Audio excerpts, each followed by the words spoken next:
You ever have one of those moments where time slows down, and you realize this is it?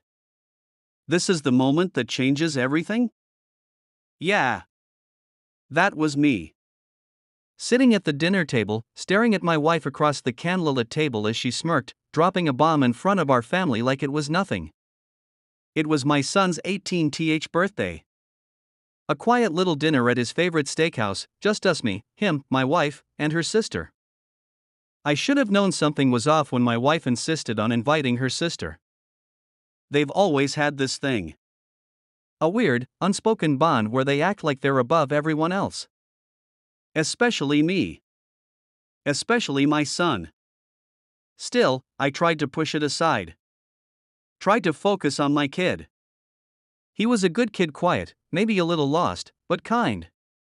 He never got into trouble, never asked for much. And tonight was supposed to be about him. About celebrating his milestone. Instead, my wife, his own mother, took her wine glass, clinked it with a spoon, and announced, "I just want to say, I made an important decision.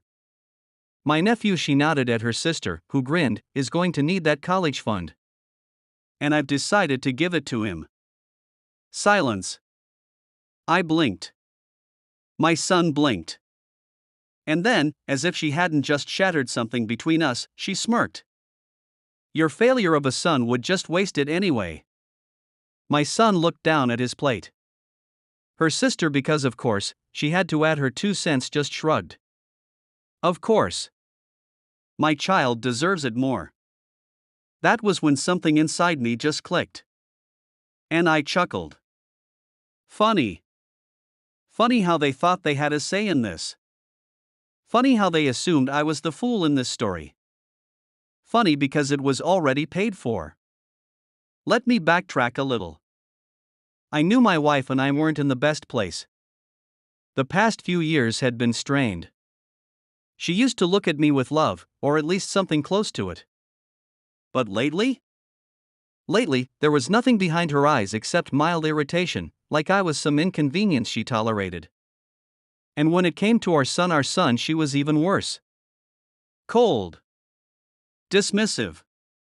Like he wasn't hers. At first, I made excuses. She was stressed. Work was getting to her. Maybe she just didn't know how to connect with him. But the truth? The truth was uglier. She resented him. He wasn't some perfect, overachieving golden boy like her nephew. He was just himself. And that, in her eyes, wasn't enough. I noticed the way she talked about him like he was a disappointment before he even had the chance to be something else. The way she lit up when she spoke about her nephew but barely acknowledged her own child. And I noticed something else, too. She started getting curious about his college fund. Asking little questions here and there. How much did we save again? It's in a joint account, right? Like an idiot, I pretended not to see where this was going. Until tonight. Until she made her grand announcement. Until she tried to humiliate my son on his night. And that was her mistake. I took a sip of my drink, set it down, and exhaled slowly. Then I laughed again. What's so funny? My wife snapped. I tilted my head, looking at her sister. At my son, who still hadn't lifted his eyes from his plate. You actually think you have control over that money? I said.